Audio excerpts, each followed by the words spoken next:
अगर आप इस कहानी के पिछले भाग सुनना चाहते हैं तो मैं लिंक डिस्क्रिप्शन बॉक्स में दे दूंगी और साथ ही कमेंट बॉक्स में पिन कर दूंगी, तो वहां से जाकर सुन सकते हैं। अब सुनिए आगे। बिस्तर पर पड़े पड़े मैं आंखें फाड़े छत को घूरे जा रही थी। मैंने कोई 10वीं बार अपने फोन की तरफ देखा और हताशा से भरी एक गहरी सांस मेरे मुंह से निकल गई। पिछले 3 दिनों से पापा आउट ऑफ टाउन थे और मेरी उनसे बात भी नहीं हो पा रही थी।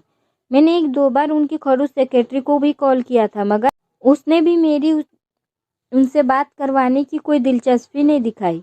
चलो ठीक है, पापा वैसे ही अक्सर ऐसे ही कई दिनों तक मुझसे बात नहीं करते थे, मगर अमर सर का क्या? वो भी क्या पापा के साथ मिलकर ही अपनी बिजनेस की बिरयानी पका रहे हैं? 3 दिनों से वो भी मुझसे एक बार भी नहीं मिले थे। कल रात को बस एक कॉल करके लेक्चर दे दिया उन्होंने, मगर आज मुझसे पूछने की जहमत तक नहीं उठाई कि मेरा रिजल्ट कैसा रहा। कभी कभी मैं सोचती हूँ आखिर ये सारे बिजनेसमैन मीटिंग में करते क्या होंगे। मैंने इतनी सीरियस वार्ता तो किसी शिखर सम्मेलन में भी नहीं होती होगी जितनी कॉरपोरेट मीटिंग्स में होती है। गॉड, कहाँ मैं इन सब बिजनेसमैन के बीच फंस गई। इससे अच्छे तो वो जलाद प्रोफेसर ही थे, कम से कम उनके पास मेरे लिए तो वक्त तो होता था। मैंने अपनी सासू माँ को कॉल करके पूछा भी वो कहाँ है इस वक्त, मगर उनको कभी अपने पति के बारे में पता ही नहीं होता, तो फिर मेरे पति के बारे में वो कहाँ से बता पाती। हाँ, अलबत्ता हौसला ज़रूर दे दिया उन्होंने मुझे कि टेंशन ना लो, ठीक है। ये सब तो लगा ही रहता है बिजनेस में। मुझे उन पर बहुत गुस्सा आ रहा था कि इस वक्त अगर वो मुझे दिख जाए तो पता नहीं क्या कर जाती उनके साथ। तभी मेरे रूम के डोर नॉक हुआ और बाहर से मेरी कुक ने आवाज़ लगाई, अनाया बेबी लॉन्च रेडी है, प्लीज चलकर खा लीजिए। ओके, आप नीचे चलिए, मैं आ रही हूँ, मैंने उठकर बैठते हुए कहा। उसके सीढ़ियों उतरकर जाने की आवाज़ जब मेरे कानों तक पहुंची तो मैं फाइनली बेड से उठकर मिरर के पास पहुंची। I was still looking like a zombie. Finally मैंने फेस वॉश किया और बालों में ब्रश करते उनका एक सिंपल सा बन बना दिया। अपना फ़ोन उठाकर मैं डाइनिंग एरिया की तरफ चल गई। टेबल पर खाना लग चुका था। खाने की खुशबू से ही मेरा भूख और ज़्यादा भड़कने लगी थी। वैसे भी सुबह से कुछ नहीं खाया था मैंने, मगर जब मेरा ध्यान मेरे सामने पड़ी खाली कुर्सी की तरफ गया तो एक बार फिर मैं एकदम से बोर हो गई थी। पापा ने प्रॉमिस किया था कि मेरे रिजल्ट वाले दिन हम दोनों साथ में मिलकर सेलिब्रेट करेंगे, एंड आई थिंक वो शायद इस दुनिया के इकलौते ऐसे सख्त हैं जिनको यकीन था कि मैं इस एग्जाम में पास होने वाली हूँ। इकलौते इसीलिए क्योंकि मुझे खुद यकीन नहीं था कि मैं पास हो जाऊंगी। खैर, जो भी हो, मैंने उनसे पहले ही कह दिया था कि अगर मैं पास हो गई तो एज अ गिफ्ट मुझे उनसे पूरी एक बैग भरकर चॉकलेट चाहिए, मगर अब उनका अभी तक कहीं पता नहीं था। अब मेरे साथ लॉन्च करोगी? It's really boring to eat alone, मैंने उम्मीद से अपने कुक की तरफ देखते हुए पूछा। वह एक पल के लिए चौंक गई, मगर फिर खुद को संभालते हुए उसने मुस्कुराकर कहा, मैं खाना खा चुकी हूँ बेबी। आपने पूछा वही मेरे लिए बड़ी बात है। Thank you so much. Okay, मैंने मन मारकर खाना शुरू करते हुए कहा। अभी मैंने राजमा चावल एंजॉय करना शुरू ही किया था कि डोरबेल बजने की आवाज़ आई। मैंने अपनी कुक की तरफ हैरानी से देखा। वो तुरंत दरवाजे की तरफ बढ़ी, मगर मैंने उसे झट से रोक दिया। पापा आ गए, मैंने खुशी से चौंकते हुए कहा और खाना छोड़कर दरवाजे की तरफ भाग गई। वैसे भी जब बैग भरकर चॉकलेट्स मिलने वाली हो तो ये सब कौन खाएगा। मैंने एकदम से भागते हुए डोर ओपन किया। पापा, खुशी से चौंकती हुई मेरे मुंह से निकला, मगर सामने खड़े शख्स को देखते ही मेरा सारा जोश ठंडा हो गया। मुंह बनाते हुए मैं हाथ बांधे दरवाजे पर ही खड़ी हो गई। एक्सक्यूज मी, इतना ठंडा रिस्पॉन्स। ससुराल में तो लोग दामाद के स्वागत में ढोल नगाड़े तक बजवा देते हैं। मैंने चिढ़कर उनकी तरफ देखा। क्या करने आए हैं आप यहाँ? अमर मजाकिया लफ्जे में, वही जो एक हस्बैंड 3 दिन तक अपनी बीवी से दूर रहने की बात करता है। मैंने आंखें फाड़कर उनकी तरफ देखा। क्या बकवास किए जा रहे हैं ये? वेल, आप अपनी मर्जी से मुझसे दूर थे, मैं नहीं गई थी आपसे दूर, सो अब मेरा आपसे मिलने का मन नहीं है। अमर एकदम से हथियार डालते हुए, तुम्हें पता भी है तुम्हारे बिना ये 3 दिन कैसे काटे मैंने? आई मिस्ड यू यार। मुझे उनकी हालत पर हंसी आ रही थी, मगर मैंने जानबूझकर उनको परेशान करने के लिए सख्ती से पूछा। Oh really? मैं कैसे मान लूँ? अमर अपनी आंखें सिकुड़ते हुए, Anaya, just let me in, okay? Why should I? मैंने जरा एटीट्यूड दिखाते हुए पूछा। अमर इरिटेट होते हुए, because I am your husband. मगर हमारी शादी कहाँ आई? ये तो बस कॉन्ट्रैक्ट मैरिज है। अब बताइए मैं आपको अंदर क्यों आने दूँ? अमर एक गहरी सांस लेकर, तुम चाहती हो मैं यहाँ दरवाजे पर ही शुरू हो जाऊं? उनके तेवर मुझे अचानक से बड़े डेंजरस लगने लगे थे, सो मैंने तुरंत हड़बड़ाकर उनको अंदर आने की जगह दे दी। ये मत समझिए कि मैं डर गई आपसे, वो तो इतनी गर्मी में आपको बाहर खड़े देखकर मेरा दिल पिघल गया मैंने एकदम सीरियस होते हुए कहा। मगर उन्होंने मुझे पकड़कर अपनी तरफ खींच लिया और अपने साथ लाया बुके मेरे हाथों में पकड़ते हुए बोले, कांग्रेट्स, फाइनली पास हो गई तुम। मैंने डाइनिंग टेबल पर वापस बैठते हुए कहा, बट अफसोस है कि मैं आपके बच्चों के लिए आइडियल नहीं बन पाई। अमर एकदम से चौंकते हुए, व्हाट? आपको भूख नहीं लगी क्या? मुझे तो बहुत भूख लगी है। और चुपचाप मैं अपनी प्लेट में खाना खाने लगी। पूरे टाइम वो खाने की बजाय मुझे देखकर स्माइल करते रहे और मैं इरिटेट होती रही। लंच के बाद सारे हाउस स्टाफ अपने कॉटेज में चले गए थे, सो मैं भी अपने रूम की तरफ चली गई। ना चाहते हुए भी मैंने अमर सर को अपने रूम में आने का इनविटेशन दिया। जब आपके पेरेंट्स घर पर होते हैं उस टाइम पर अगर आप किसी लड़के को अपने घर में इनवाइट करते हो तो थोड़ा अनकंफर्टेबल और awkward हो सकता है, मगर अपने हस्बैंड को अपने पापा के पीठ पीछे अपने रूम में इनवाइट करना भी इतना अनकंफर्टेबल हो सकता है, ये मैंने कभी नहीं सोचा था। मेरी समझ में नहीं आ रहा था कि मैं क्या बोलूँ या उनसे क्या बातें करूँ। सो मैं चुपचाप अपने बेड के एक कॉर्नर पर बैठ गई। वह अब तक मेरी तरफ देखकर ही स्माइल कर रहे थे। मुझे बहुत इरिटेशन हो रही थी। अमर गला साफ करते हुए, so what now? What now? मैंने कंफ्यूजन से पूछा। Amar, Anaya, you are graduate now, so अब हम हस्बैंड वाइफ की तरह रह सकते हैं, तो आज से ही शुरू करें। मेरा दिल जैसे उछलकर मुंह में आ गया। अब तक तो मुझे यही लग रहा था कि वो मजाक कर रहे हैं, मगर ये तो सच में सीरियस लग रहे थे। मैं घबराकर बेड से उठ खड़ी हुई। देखिए, आप ऐसा नहीं कर सकते, अभी हमारी शादी नहीं हुई है, मैंने प्रोटेस्ट करते हुए कहा। अमर आराम से बेड पर बैठते हुए, शादी तो हो चुकी है, वो भी एकदम लीगल है, so I can do anything with you. मैंने एकदम से बेबसी से उनकी तरफ देखा। अब फिलहाल मुझे बस एक सॉल्यूशन नजर आ रहा था कि मैं यहाँ से भाग जाऊँ, मगर शायद वह पहले से अलर्ट थे। जैसे ही मैंने एक कदम बढ़ाया, झट से मेरा हाथ पकड़कर उन्होंने मुझे अपनी तरफ खींच लिया। मैं बेड पर उनके तरफ जा गिरी। उनको अपने इतने करीब देखकर मेरी धड़कनें बुलेट ट्रेन से भी ज़्यादा फास्ट हो गई थी। मैंने उठने की कोशिश की, मगर उन्होंने तुरंत अपने हाथ मेरी कमर पर कस दिया। फिर एक झटके से पलटती हुई मैं उनके नीचे थी। अब तो हिलने की भी कोई गुंजाइश नहीं बची थी। I can feel my cheeks were burning. वो धीरे से मेरी तरफ झुकने लगे और किसी तरह हिम्मत जुटाते हुए मेरे मुंह से निकला, सर प्लीज़ मुझे जाने दीजिए। अमर एकदम से चौंकते हुए, अभी भी सर? अरे अब मैं तुम्हारा टीचर नहीं हूँ, अब तो मुझे नाम से बुलाओ। उनकी पकड़ एक पल की ढीली हुई और मैंने तुरंत खुद को उनकी पकड़ से आज़ाद कर लिया।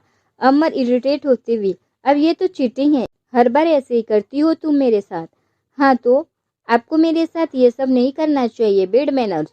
मैंने किसी तरह अपने धड़कने दिल को काबू करने की कोशिश करते हुए कहा। अमर हैरानी से, तो किसके साथ करूं? अपनी सेक्रेटरी के साथ? खबरदार, जो अपने ऐसा कुछ सोचा भी तो मार डालूंगी मैं आपको और आपकी उस सेक्रेटरी को भी, मैंने गुस्से से भरते हुए कहा। अमर सर के चेहरे पर एक हंसी तैर गई। रियली? और ऐसा क्यों करेंगी आप? मौके का फायदा उठाकर उन्होंने मुझे वापस अपने बाहों में खींचते हुए पूछा। क्योंकि मैं, अब मुझे समझ नहीं आ रहा था कि मैं क्या जवाब दूं। अचानक मेरे फोन बजने की आवाज़ से मैं एकदम से चौंक गई। सर ने भी थोड़े से अनहैप्पी एक्सप्रेशन देते हुए मुझे छोड़ दिया। मैंने तुरंत टेबल पर अपना फोन उठाकर देखा। स्क्रीन पर डॉक्टर खाना का नाम चमक रहा था। मेरा दिल किसी अनहोनी का आशंका से धड़क उठा। मेरे 21 साल की जिंदगी का रिकॉर्ड रहा है। इस आदमी ने मुझे जब भी कॉल किया है, हर बार कोई बैड न्यूज ही मुझे सुनने को मिली है। उनसे भी ज़्यादा खराब बात यह थी कि ये आदमी डॉक्टर कम और रोबोट ज़्यादा था। उसके अंदर इमोशन का एक कतरा भी नहीं था, ना तो पेरेंट्स के लिए और ना कोई सिंपैथी वर्ड्स यूज करता था और ना ही कभी उन्हें कंफर्टेबल कराने की कोशिश करता था। इसकी आदत थी सामने वाले को सीधे सीधे पेशेंट के एकदम एक्चुअल डिटेल बता देने की, फिर चाहे सामने वाले हार्ट अटैक की क्यों ना आ जाए। The only good thing in is he is really best in his works. कांपते हाथों से मैंने फोन अपने कानों पे लगाया और दूसरी तरफ से डॉक्टर खाना की आवाज गूंजी, अनाया, सॉरी टू से but your dad is dead. मेरे हाथ से फोन छूटकर गिर पड़ा और मेरी आंखों के आगे अंधेरा छा गया। 2 हफ्ते बाद जब मॉम का एक्सीडेंट हुआ था तब मैं सिर्फ 7 साल की थी। हम दोनों को ही अचानक हुए इस हादसे से बहुत धक्का लगा था। मैं करीब 1 महीने तक स्कूल भी नहीं गई। But could you blame me? मैं हमेशा से अपने लिए एक भाई चाहती थी जो मुझे दीदी कहकर बुलाए। बचपन से मुझे अपने लिए शायद बस इसी एक जीते जागते खिलौने की चाहत थी। मगर जब मॉम को ये बात पता चली कि वो अपने मुंह से हमें ये खुशखबरी देने के लिए इस दुनिया में ही नहीं थी, हॉस्पिटल जाने वक्त ही उनका वो एक्सीडेंट हुआ। न केवल मैंने अपनी मॉम को खोया बल्कि साथ में अपने उस भाई या बहन जो भी था उससे भी खो दिया। I was mentally depressed. पापा का भी सेम हाल था मगर उन्होंने खुद को कमजोर नहीं पड़ने दिया था और राजीव सक्सेना को सजा दिलवाने के अपनी पूरी ताकत झोंक दी थी। मगर जब वो ऐसा करने में नाकाम रहे तो उन्होंने खुद को पूरी तरह बिजनेस में झोंक दिया। मगर इन सब के बीच मैं अकेली पड़ गई थी। घंटों में अकेले अपने रूम में बंद रोती रहती थी। उस हादसे से बाहर निकलने में मुझे कई साल लग गए मगर पापा शायद कभी उससे बाहर नहीं निकल पाए थे। उन्होंने कभी मुझ पर जाहिर नहीं होने दिया मगर उसके बाद ही उन्हें हार्ट की प्रॉब्लम शुरू हो गई थी। मेरे पापा ने कभी किसी के साथ कुछ गलत नहीं किया था मगर कहते हैं ना, अच्छे लोगों को भगवान अक्सर बहुत कम जिंदगी दिया करते हैं। उनके पास मेरे लिए अक्सर वक्त कम होता था मगर फिर भी जब भी हम साथ होते उन्हें कभी मुझे मॉम की कमी महसूस नहीं होने दी। मैंने शायद ही कभी अपने फ्यूचर की चिंता की थी क्योंकि मुझे हमेशा यही लगता जब तक वो मेरे साथ थे मुझे किस बात की फिक्र। उन्होंने हमेशा मुझसे प्यार किया, कभी मुझ पर गुस्सा भी नहीं करते थे, तब भी नहीं जब मैं एग्जाम में फेल हो जाती थी। और अब भी तो बस वही एक थे जिनको मुझ पर भरोसा था कि मैं फाइनल्स में पास हो जाऊंगी।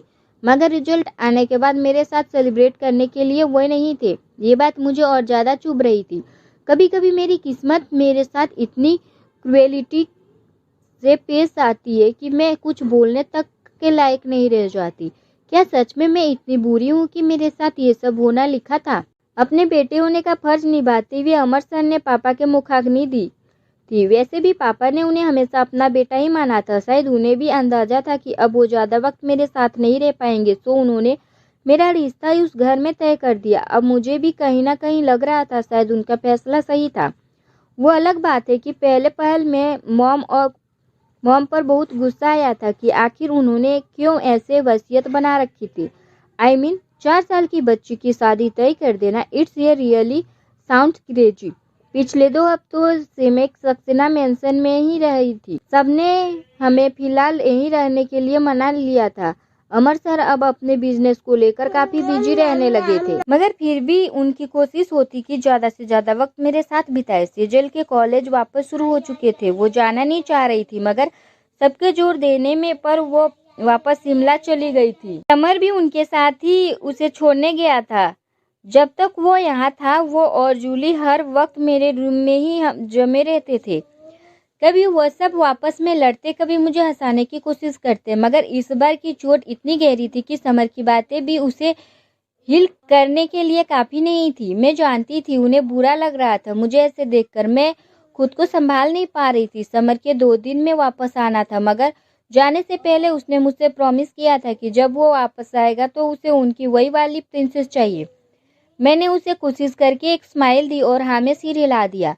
मैं पूल साइड पर बैठी ढलते सूरज को एकटक देखे जा रही थी। रोकते रोकते भी मेरी आंखों में एक बार फिर आंसू निकल गए। अचानक अपने कंधे पर किसी का हाथ महसूस कर मैंने पलट कर देखा। अमर सर खड़े थे। उन्होंने धीरे से मेरे कंधे सहलाते हुए पूछा, यहाँ अकेली क्यों बैठी हो, अंदर नहीं चलना? मैंने धीरे से नामे अपनी गर्दन हिला दी और वापस एकटक सूरज की तरफ देखने लगी जो अब ढलकर बस एक लालिमा बनकर रह गया था। उन्होंने मुझे भी सच छुपाया, मुझे भी इस लायक नहीं समझा कि अपनी परेशानियां मुझसे शेयर कर सके। मैंने भरोई आवाज में शून्य में ताकते हुए कहा। अमर सर ने एक गहरी सांस लेते हुए अपने एक हाथ से मुझे बाहों में घेरे लिए लिया और दूसरे हाथों से मेरा सिर अपने कंधे पर रखते हुए बोले, वो नहीं चाहते थे कि तुम उनके लिए परेशान रहो। तुम ही बताओ, अगर तुम्हें उनकी इस हालत का पता होता तो क्या तुम अपनी स्टडीज पर फोकस कर पाती? तुम्हारे पापा तुमसे बहुत प्यार करते थे अनाया। ये कोई लॉजिक नहीं है। पिछले 12 साल से उन्हें हार्ट की प्रॉब्लम है, लेकिन मुझे इस बारे में पता कब चला? जब लास्ट टाइम उनको वो माइनर अटैक आया था। आई एम शॉक्ड कि उसके बाद भी उन्होंने मुझसे सच छुपाया। इतना ट्रैवल करने की जगह उनको अब आराम करना चाहिए था, मगर फिर भी वो लगातार काम करते रहे। मुझे समझ में नहीं आ रहा मैं इस बात के लिए कैसे ब्लेम करूं। शायद मुझसे ज़्यादा प्यार वो मॉम से करते थे, तभी उन्होंने मेरे पास रहने की बजाय मॉम के पास चले जाना ज़्यादा बेहतर समझा। अब मेरे दिल का दर्द आंसू बनकर आंखों के रास्ते निकलने लगा था। सर ने और कसकर मुझे गले से लगा लिया। अब मेरे दिल का दर्द आंसू बनकर आंखों के रास्ते निकलने लगा था। सर ने और कसकर मुझे गले से लगा लिया। कम डाउन, उन्होंने धीरे से मेरी पीठ थपथपाते हुए कहा। मुझे कम से कम एक बार उनकी हेल्थ के बारे में जानने की कोशिश तो करनी चाहिए थी, मगर मैंने तो कभी इस बारे में जानने की कोशिश तक नहीं की। उन्होंने तो हमेशा मेरे पापा होने का फर्ज निभाया, मगर मैं कभी उनकी बेटी होने का फर्ज नहीं निभा पाई। अपने दोनों हाथों से अपना चेहरा ढकते हुए मैं और जोर जोर से रोने लगी थी। अमर, ऐसा नहीं है अनाया, खुद को दोष देना बंद करो, उन्होंने मुझे समझाते हुए कहा। इस दुनिया में मेरा उनके अलावा और कौन था सर? वो भी मेरा परिवार थे, वही मेरे सब कुछ थे। अब मैं एकदम अकेली हो गई। अमर मेरे आंसू पोंछते हुए, किसने कहा तुम अकेली हो? हम सब तुम्हारे साथ हैं। पहले तुम्हारे पास सिर्फ तुम्हारे पापा थे, मगर अब वो तुम्हारे लिए मॉम, डैड, तनु जैसी बहन, समर और सेजल जैसे बेस्ट फ्रेंड एंड माँ इम्पोर्टेंट। कहते हुए एक पल को रुककर उन्होंने अगला गला साफ करते हुए कहा, मेरे जैसा हस्बैंड उन्होंने तुम्हारे लिए अपने पीछे छोड़ दिया है। मैंने हैरानी से एक बार उनकी तरफ देखा। वो मुस्कुरा रहे थे। मेरे आंसू पोंछते हुए उन्होंने सहारा देकर मुझे उठाया।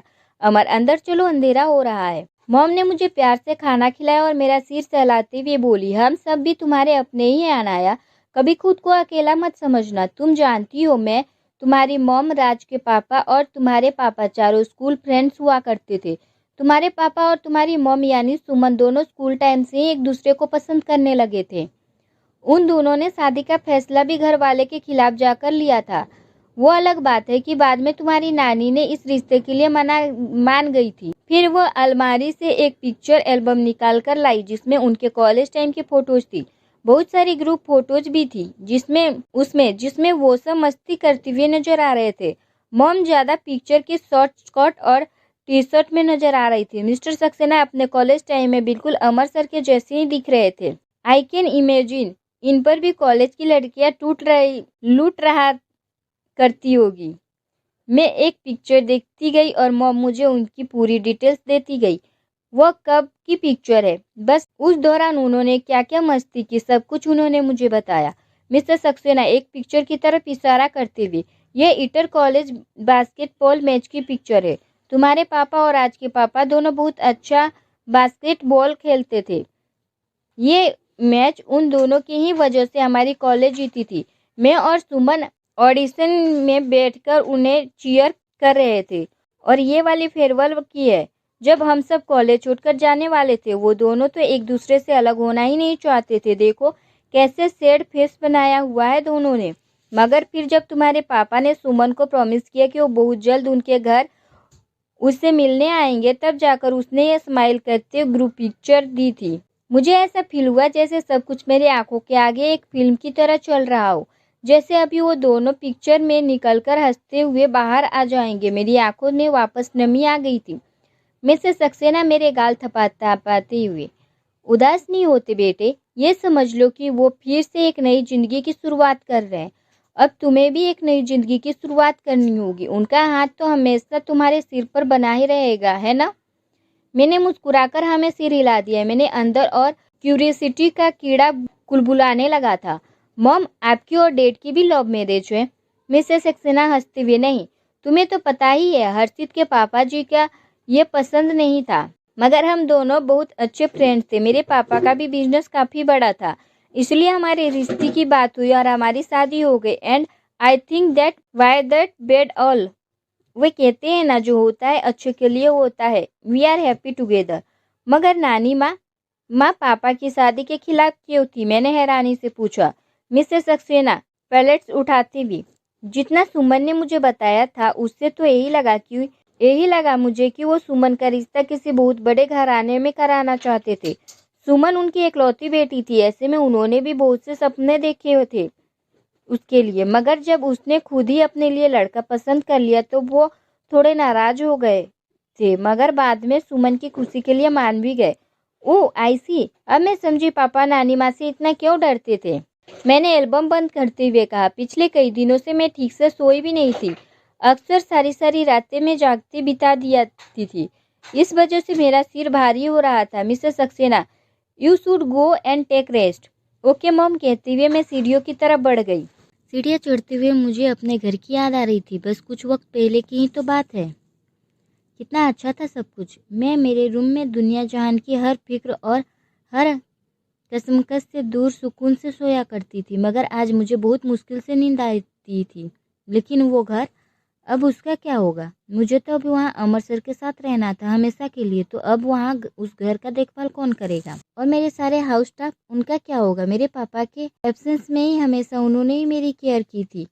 मैं इतनी पत्थर दिल भी नहीं थी कि उन सब के साथ काम से निकाल देती, मगर उससे भी बड़ा एक सवाल और मेरे सामने मुंह फाड़े खड़ा था। जेपी कॉर्पोरेशन का क्या होने वाला था। पापा को लास्ट टाइम जब हार्ट अटैक आया था तो उन्होंने मेरे नाम से एक लेटर छोड़ा था, जिसमें उन्होंने पहले ही सब कुछ लिख रखा था कि अगर उन्हें कुछ हो जाता है तो उन्होंने अपने पीछे कंपनी की पूरी जिम्मेदारी अपने वफादार लोगों के हाथों में सौंप रखी है। मगर वो उनकी लास्ट विल नहीं थी, क्योंकि उस वक्त तो वो ठीक हो गए थे और उनकी सारी कंडीशन उस वक्त उनकी हेल्थ पर बेस्ड थी।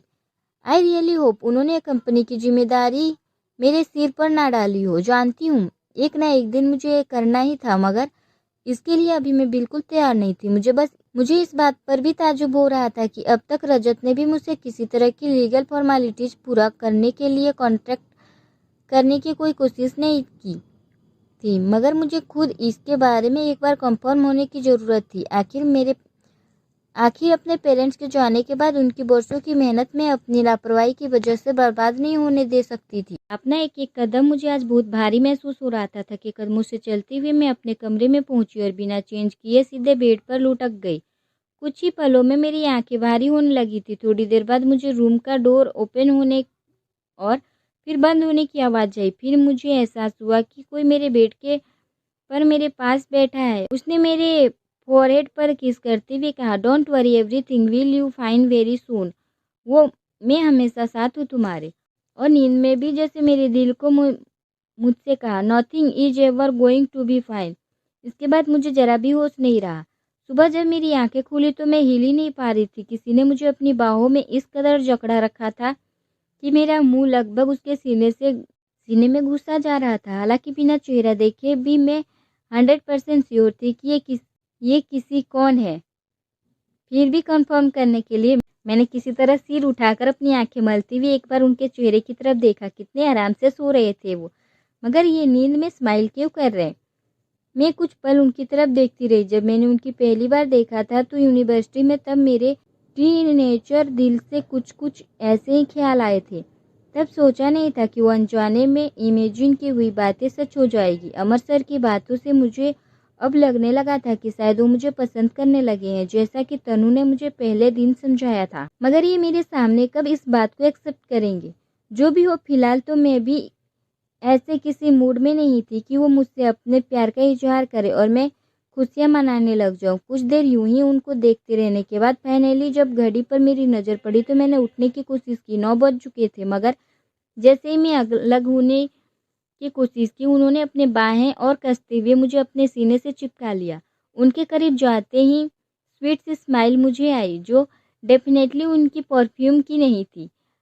अब उनके साथ रहते इतना आइडियाज तो मुझे लग गया था कि वो हमेशा मीट और लेमन बेस्ड परफ्यूम ही यूज करते थे। तो फिर ये स्मेल, आई डोंट बिलीव कोई नेचुरली भी इतनी अच्छी स्मेल कर सकता है, वो भी सोते टाइम।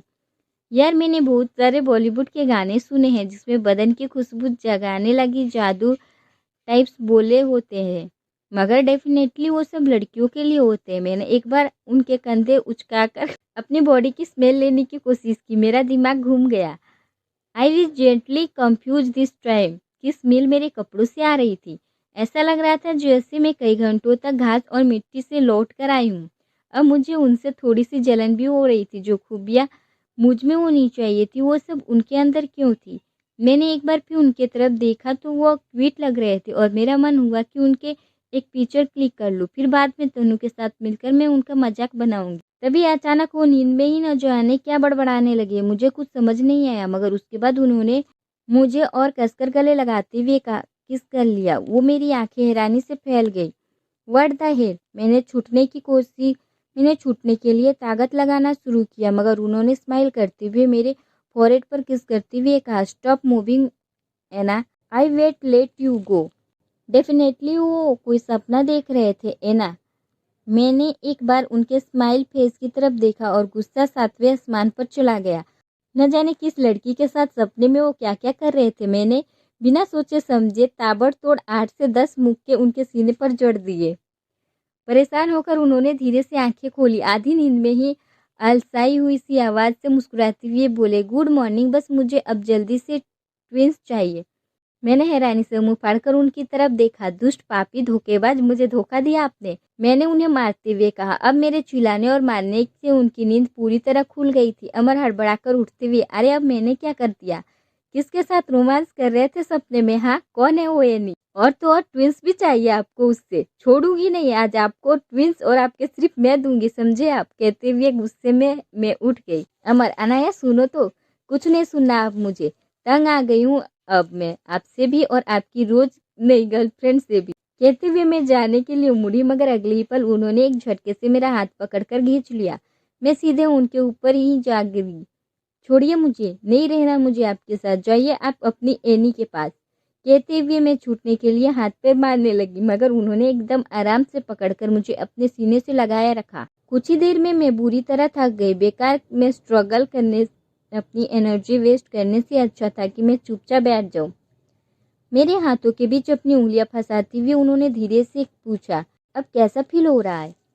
मैंने खा जाने वाले नजरों से उन्हें घूरा। छोड़िए मुझे। अमर अपना गला साफ करते हुए, अरे अभी तो कहा तुमने एनी के पास जाओ, अब कह रही है वो छोड़ियो। छोड़िए। वो एक्चुअली मुझे लगा अनाया राज सक्सेना थोड़ा लंबा नहीं हो गया, तो मैंने सोचा इसे शॉर्ट करके एनी बदल दूं। तुम्हें पसंद नहीं आया क्या? मैंने हैरानी से उनको देखते हुए पूछा। अमर मुस्कुराकर मेरे चेहरे पर से बालों हटाती हुई, मैं तो बस तुम्हें पहले जैसा देखना चाहता था, हंसते मुस्कुराते हुए। इससे बेवजह मुझसे बेवजह लड़ते हुए, बात बात पर गुस्सा करते हुए, मुझे तुम्हें ऐसी ही अच्छी लगती हो। मैं एकटक बस उनको देखती जा रही थी। अमर, तो आज क्या करने वाली है आप? कुछ नहीं, बस अपने रूम में बैठूंगी और सोचूंगी कि मैं क्यों एक अच्छी बेटी नहीं बन पाई। जब इतने साल पापा के साथ रहकर मैं उनके लिए कुछ नहीं कर पाई, तो फिर आपके साथ रहकर मैं आपको क्या दे पाऊंगी? मैंने अपना सिर झुकाते हुए कहा। आंसू वापस मेरी आंखों में आने लगे थे। अमर समझाते हुए, अनाया कितनी बार समझाऊं तुम्हें?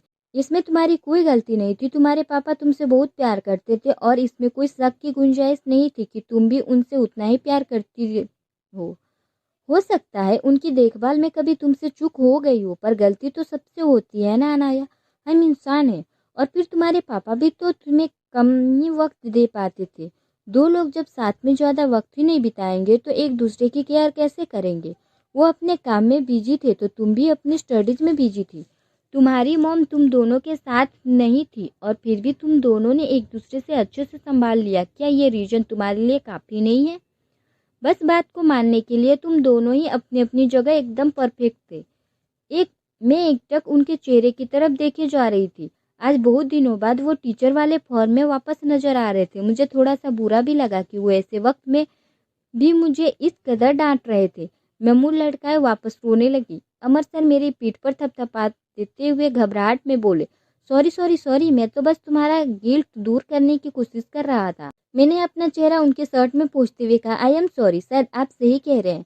एंड सॉरी आपके शर्ट खराब हो गए, मैंने हल्के से सुबकते हुए कहा। सर ने एक बार अपनी शर्ट की तरफ देखा और एकदम से ड्रामेटिक अंदाज में बोलना शुरू किया, इट्स ओके अनाया, ये सर मेरी फेवरेट शर्ट ही तो है, नथिंग स्पेशल इन इट। क्या हुआ अगर तुम इसमें अपनी बहती हुई नाक पोंछ रही हो? It's really okay for me. पता है ये शर्ट मैंने पेरिस से खरीदी थी, बहुत कॉस्टली है, but like I said before, it's really really okay for me. मैं जब दोबारा पेरिस जाऊंगा तो अपने लिए नई शर्ट खरीद लूंगा। तुम चाहो तो थोड़ा और आंसू इस पर बहा लो। मैंने चिढ़कर उनके सीने पर जोर से पंच मारा। इतने कॉस्टली कपड़े पहनकर कौन सोता है? और अगर आप सो भी गए थे तो सब मैंने रोना शुरू किया तो आप मुझे रोक तो सकते थे ना, मुझे झल्लाते हुए कहा और वो हंसने लगे। अमर, जब पूरा का पूरा मैं ही तुम्हारा हो गया हूँ तो ये शर्ट क्या चीज़ है? एक शर्ट के लिए तुम्हारे कैसे छोड़ सकता हूँ मैं? आपने ये बात और किस किस से बोली है? मैंने थोड़ा सीरियस होते हुए पूछा। अमर हैरानी से, मैं किसी से भी नहीं कहा। ऐसे क्यों पूछ रही हूँ? क्योंकि आपको चेहरे पर पूरे दिन लड़कियों ही घूमती रहती है। अब वो अपने आप को आपके पास चलकर आएगी नहीं। जरूर आप ही उनसे ऐसी बात करते होंगे, क्यों अट्रैक्ट होकर आपके पास आ जाती होगी। मैंने अब नाराजगी से उन्हें देखते हुए कहा। अमर परेशान होते हुए, देखो अनाया, लड़कियां मेरे पीछे आती है, मैं उनके पीछे नहीं जाता। और फिर क्यों किसी से ये सब कहूँगा कि वो मेरे पास पहले से इतनी प्यारी वाइफ है। मस्का मत लगाइए मुझे। सिमरन का क्या? आप तो प्यार करते थे ना उससे, वो भी एकदम ट्रू लव। तो क्या आपने उससे भी ये सब नहीं कहा होगा? और भी पता है नहीं क्या क्या किया होगा आपने उसके साथ, तभी तो वो शादी के बाद भी आपको छोड़ने के लिए तैयार नहीं थी। और वो सोनिया, उसके साथ तो बिना कपड़ों के बेड पर देखा मैंने आपको। और वो मेनिका जो पार्टी में आपके साथ। अमर, बस बस बस। सिमरन से भी कभी अपने प्यार का इजहार तक नहीं कर पाया था और वो किस्सा वहीं पर खत्म हो गया था। बाकी लड़कियों के साथ जो भी हुआ वो बस मिसअंडरस्टैंडिंग थी। पर सिमरन आपका पहला प्यार है और मैंने बहुत बार आपको उसके करीब देखा है, मैंने रुआंसा होते हुए कहा। अमर झेलाते हुए, सिमरन नहीं, तुम मेरा पहला प्यार हो। उसके साथ मेरा प्यार प्यार प्यार प्यार नहीं, सिर्फ अट्रैक्शन था। प्यार कभी एक छोटी सी गलतफहमी से खत्म नहीं हो जाता अनाया। मेरी आंखें फटी की फेटी रह गई। हैरानी से मुंह फाड़े मैं उनको देख रही थी। मैं बोलिए, मैंने हैरानी से उनकी तरफ देखते हुए पूछा। अमर दोनों हाथों में मेरा चेहरा भरते हुए, हाँ अनाया, ये सच है कि डो न खोने की आवाज से हम दोनों का ध्यान उधर चला गया। परेशान आवाज में, राज, अनाया जल्दी से नीचे आओ, बड़ी प्रॉब्लम हो गई है। मैंने जल्दी से दरवाजा खोला। तनु एकदम परेशान सी बाहर खड़ी थी। तनु, अनाया वो तुम्हारी नानी माँ। मैं उनको अब नीचे हॉल में खड़े देखकर एकदम से चौंक गई। दौड़ते हुए उनके पास जाकर मैं उनके गले से लग गई। नानी माँ, कहाँ थी आप इतने दिनों से? आपको पता है मैंने आपको कितना मिस किया, मैंने रोते हुए कहा। नानी मेरा सिर सहलाते हुए, अब मैं आ गई हूँ ना, अब सब ठीक हो जाएगा। अब मैं यहाँ तुम्हें एक मिनट भी नहीं रहने दूंगी। हम इसी वक्त राजकोट के लिए निकल रहे हैं।